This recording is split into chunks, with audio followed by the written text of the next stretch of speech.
Welcome back to the Barry Charles Footy Show, your one-stop shop for everything rugby league. Welcome back, guys and gals. Let's get to it. Yes, the West Tigers are on fire at the moment.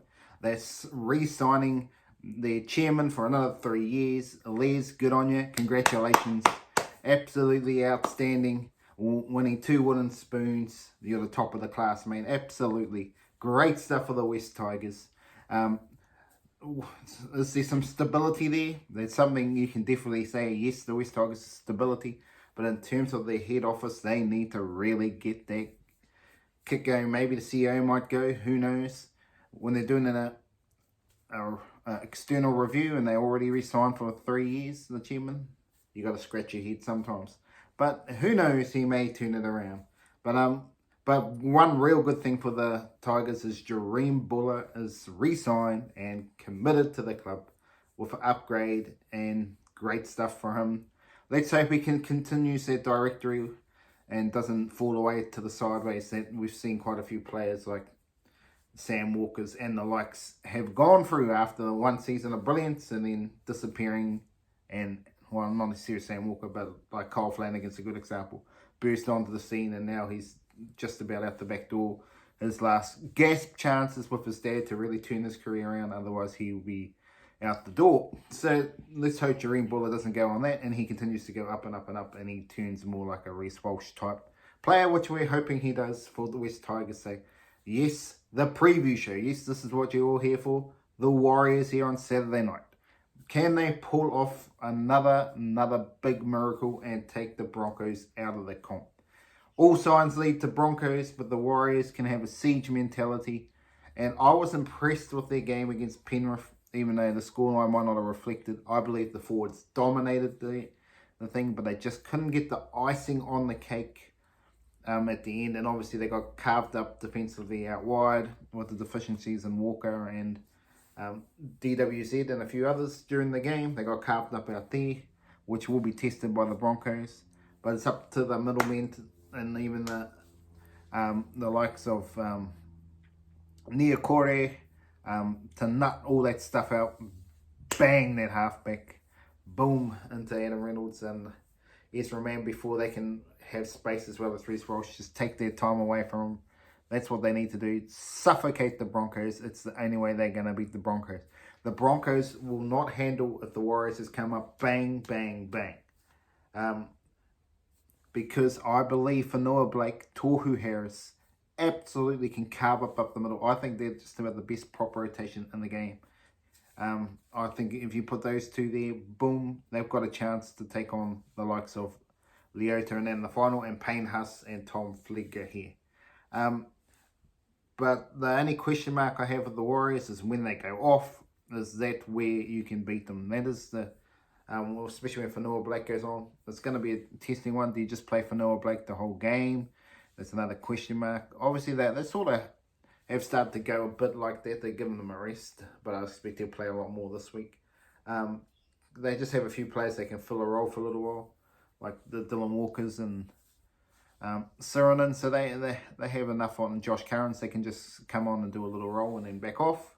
But to me, it's up the middle. If the Warriors go up the middle, contain the Patrick Carrigan as well and Payne Huss, they'll go a long way to winning the game. And to ice the cake off is Shaun Johnson. Absolutely, no doubt about it. He's got to have 11 out of 10 game if the Warriors are going to have any show of winning this game. Absolutely, Shaun Johnson just has to just continue to play. He's going. If he plays like he has been, the Warriors have every chance of winning this game. But where are the Warriors could get found out, and that is the big concern, like they did against Penrith, is giving away silly penalties, the inexperience of the Pompeys and Rockaberries in defence, and Montoya add to their list on able to hold the ball.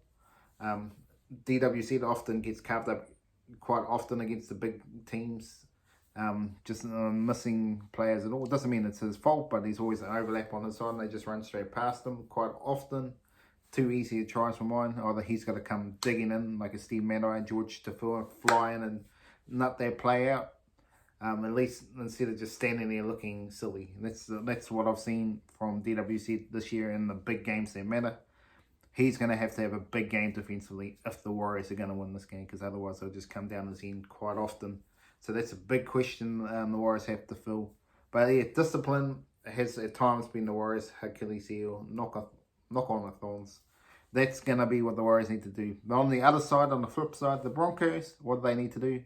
Continue to play the way they are. If they play boom hard footy, it's very similar in terms of styles in a way. Even though they have Reece Walsh, the difference is Reece Walsh at the back has a bit more flair.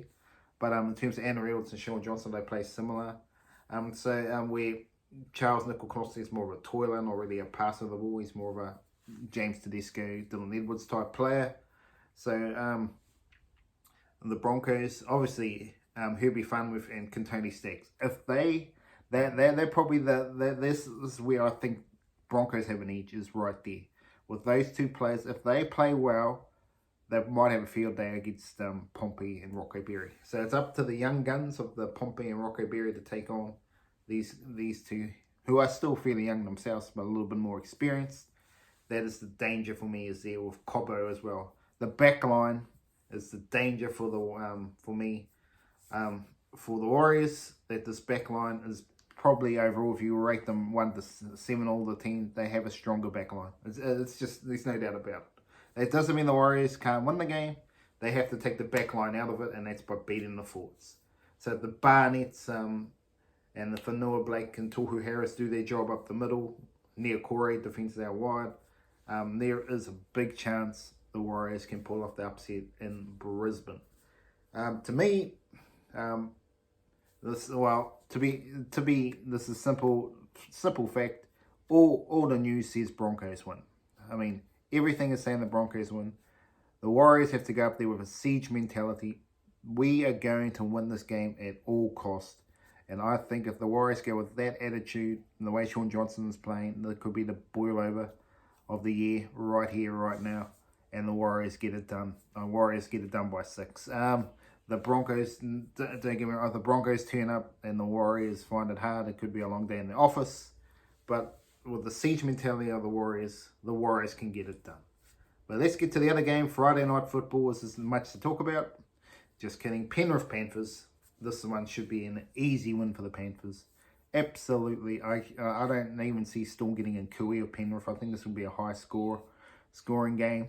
The only thing that will help the Storm is they got Craig Bellamy, and they find a way to defend. Now, if they grind and keep themselves in the game with Munster, and if Jahrome Hughes is supposedly back, then there is a chance. But I just think, if you overall look at this team overall, they absolutely just have Storm numbered, absolutely carved up. The forward pack, it's a mismatch, in my opinion.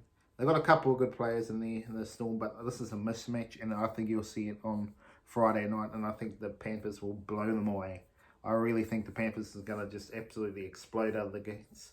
But if somehow they can defend, and Luai is an interesting point if he's playing or not. I'm expecting he's going to play. Not fully fit, but he'll be ready to at least do his best. I just don't see the Melbourne Storm getting close. I really don't.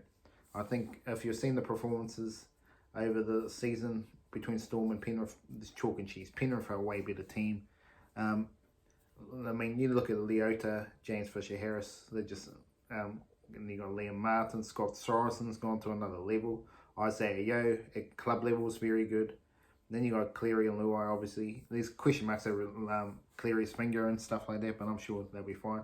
Dylan Edwards, probably the most consistent player in the last 5 years.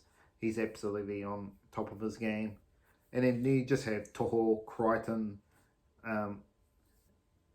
Tuggle, depending if he plays. There's a few implications here, but I mean, they are really just looking, to me, Penrith are still the team to beat. I think Penrith are a class above anyone else at this stage. They know how to get it done. It's going to be a big effort from either Broncos or Warriors to beat them in the grand final, in my opinion. I'm presuming Penrith are going to get there.